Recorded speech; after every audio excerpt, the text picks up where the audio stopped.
छत्रपती शिवाजी महाराजांचे सख्खे मेहुणे म्हणजे पत्नींचे बंधू हा एक महत्वाचा पण तेवढाच दुर्लक्षित विषय आहे. शिवपत्नी सईबाईंचे बंधू फलटणचे बजाजी नाईक निंबाळकर हे महाराजांचे पहिले मेहुणे होते. ते आदिलशाहीत सरदार होते. शिवरायांचे दुसरे मेहुणे म्हणजे महापराक्रमी सेनापती हंबीरराव मोहिते. तळबीडकर मोहितेंच्या माहितीनुसार ते शिवपत्नी सोयराबाईंचे बंधू होते.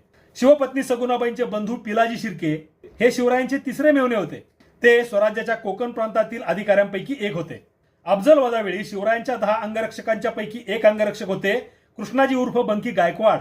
गायकवाड घराण्यातील माहितीनुसार ते शिवपत्नी सकवारबाईंचे बंधू होते. पावनखिंडीच्या सुप्रसिद्ध रणसंग्रामात शिवरायांना सुरक्षित ठेवण्यासाठी धारातीर्थी पडलेले शंभूसिंह जाधवराव हे शिवपत्नी काशीबाई साहेबांचे बंधू होते.